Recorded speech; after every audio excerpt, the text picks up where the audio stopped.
2026 թվականին, այսինքն մյուս տարի, Հայաստանում սպասվում են խորհրդարանական ընտրություններ։ Եվ այդ ընտրությունները, կարելի ասել, արդեն այսօրվանից սկսված են եւ քաղաքական խմորումներ են տեղի ունենում։ Այս ընտրությունները սոսկ ընտրություն չի, որի ժամանակ իշխանություն է ձևավորվելու, այլ կարելի ասել Հայաստանի ճակատագրի ընտրության հարց, որտեղ նման պայմաններում, որում այսօր հայտնվել է Հայաստանը, նոր իշխանությունը դա նշանակում է նոր կառավարման համակարգի ձևավորման փուլ։ Ինչպիսին կլինի այդ նոր կառավարման համակարգը,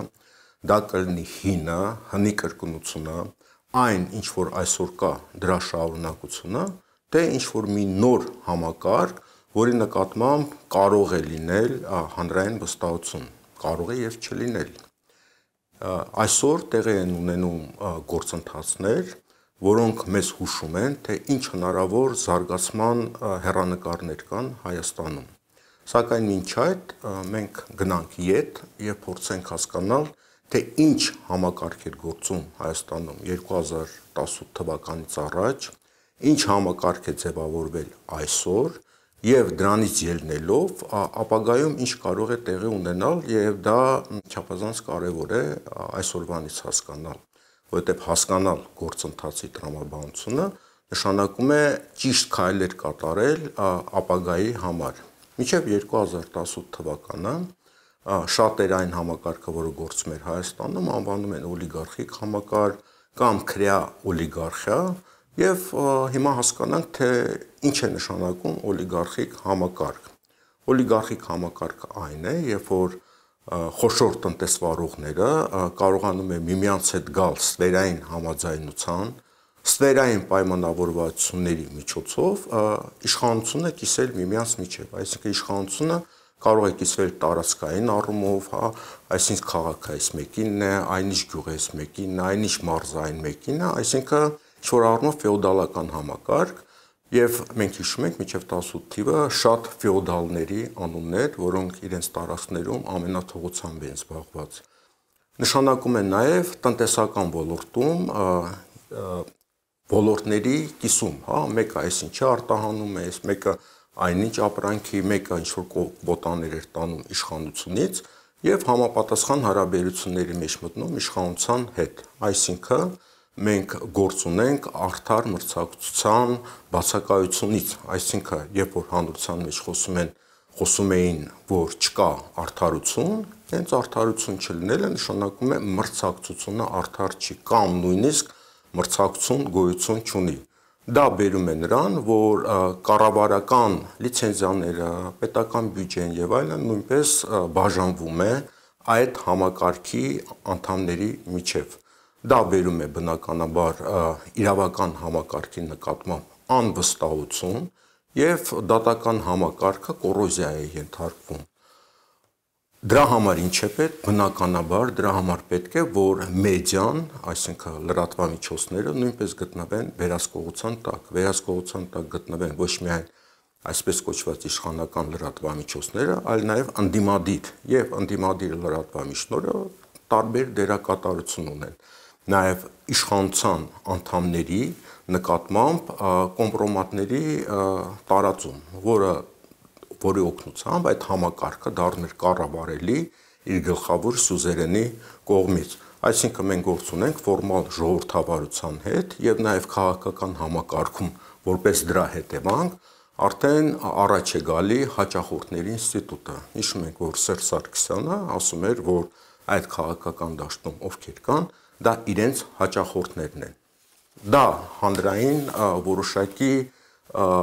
վերաբերմունքի է արժանանում, որտեղ հանրության մեջ աճում է սոցիալական անհավասարությունը, սոցիալական լիֆտերի բացակայությունը։ Բնականաբար, երբ որ իրական մրցակցություն չկա, տնտեսական լճացում, երբ որ սոցիալական լիֆտեր չկան, ապա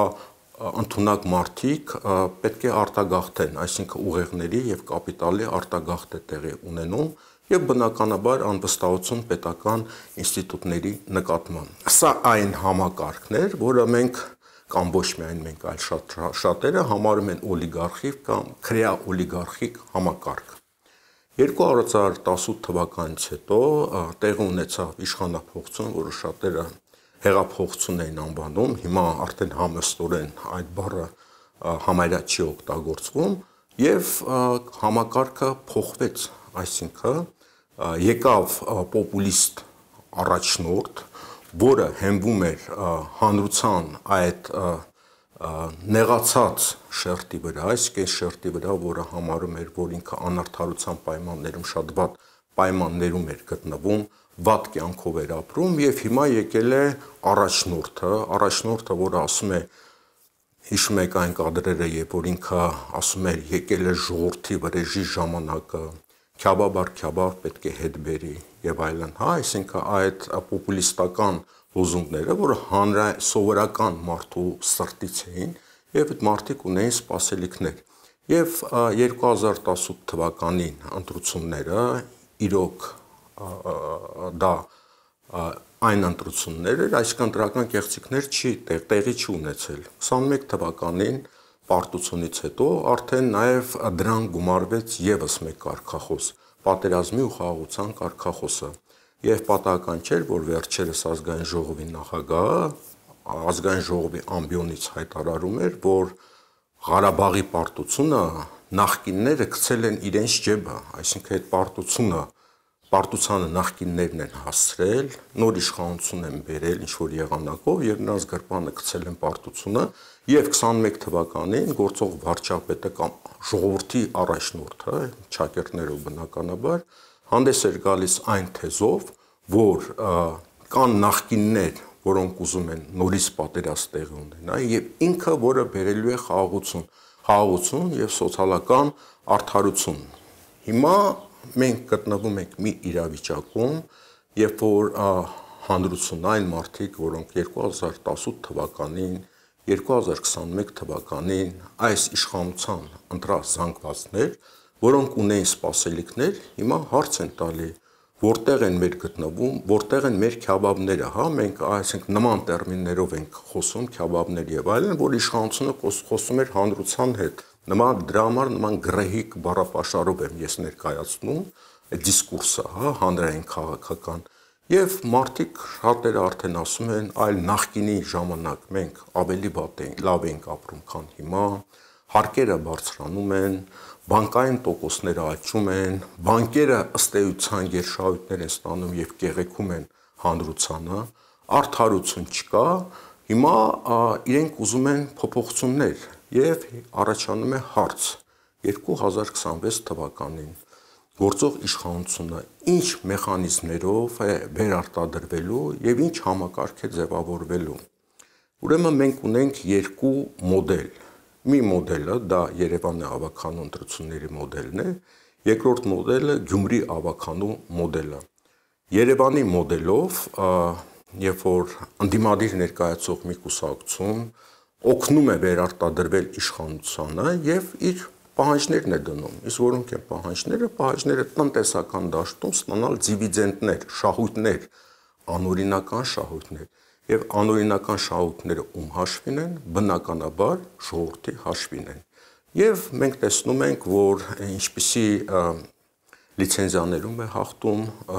այս գործող իշխանության պարտները, հանրապետություն կուսակցությունը, Կասկադի շինարարության շուրջ բանակցությունները նույնպես մենք տեսնում ենք Երևանի նոր նորքի թաղապետարանում ինչ ծեծ ու ջարդ է տեղի ունենում եւ սա այն զանգվածն է, որը ստվերային եկամուտներ է ստանում իշխանության հետ պայմանավորվածության եւ ունի արդեն իր ֆեոդալները անգամ Երևանի տարածքներում եւ սա հենց այն է, ինչ որ կոչվում է քրեա-օլիգարխիկ համակարգ։ Բնականաբար այդ համակարգում կարող են լինել նաեւ մարդիկ, որոնք ունեն համապատասխան արժեհամակարգ։ Այդ համապատասխան արժեհամակարգը մենք տեսնում ենք հանրապետություն կուսակցության անդամների մոտ։ Երևան քաղաքում վերականգնվում է քրեա-օլիգարխիկ մի համակարգ, որը կարող է 2026 թվականին տարածվել ողջ Հայաստանի վրա։ Մյուս մոդելը դա Գյումրու ընտրություններն են, որտեղ փորձ արվեց իշխանության կողմից նման մեթոդը կիրառել ինչպես Երևանի ավականում, բայց հանրային կարծիք գոյություն ուներ եւ հանրային կարծիք կար նաեւ քաղաքական շրջանակներում եւ դրա պատճառով ընդդիմությունը միավորվեց եւ ընդդիմությունը ընդդիմադիր քաղաքապետ ունեցավ, չնայած դրանից հետո մենք տեսնում ենք, որ ընդդիմադիր ավականի անդամների նկատմամբ արդեն քրեական գործեր են տեղի ունենում եւ մարդագողության դեպքերն են փորձում իրականացնել, ինչը տեղի է ունեցել Երևանի ավականիում։ Հիմա հարցը հետեւյալն է. արդյոք սրանք այն սիմպտոմներն են, որոնք կարող են մեզ ենթադրել, թե 26 թվականից հետո Հայաստանում ինչ քաղաքական համակարգ կարող է ձևավորվել։ Գործող իշխանությունը կորցրել է իր ընտրազանգվածը, վարկաբեկել է իր կարգախոսները եւ ինքը ունի միայն մեկ տարբերակ վերարտադրվելու՝ վերականգնել քրեաօլիգարխիկ համակարգը։ Դրա համար բնականաբար պետք են հաճախորդների ինստիտուտ եւ հիմա ընդդիմադիր դաշտում արդեն հաճախորդներ են սկսվել բուծվել։ Պետք է լրացվի լրատվամիջոցները եւ արդեն մենք ունենք դեպքեր, երբ որ ընդդիմադիր լրագրողներին ծեծում են, քրեական գործեր են նրանց նկատմամբ բացում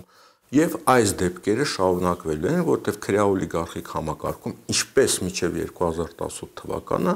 լրատվամիջոցները պետք է կամ լրացվեն, կամ պետք է դառնան նույնպես հաճախորդներ, ինչպես քաղաքական դաշտը եւ հաջորդ քայլը արդեն ողջ տնտեսությունը պետք է բաժանվեն ապագա քրեաօլիգարխիկ համակարգի անդամների միջև, որտեղ եթե հանրության հաշվին սեփականությունը եւ կապիտալը չի վերաբաշխվում նրանց միջև, ապա քրեաօլիգարխիկ համակարգը չի կարող իր իմաստը ունենալ։ Սա այն մոդելն է, որը սպասվում է Հայաստանում 2026 թվականին, եթե իշխանությունը վերարտադրվի։ Իսկ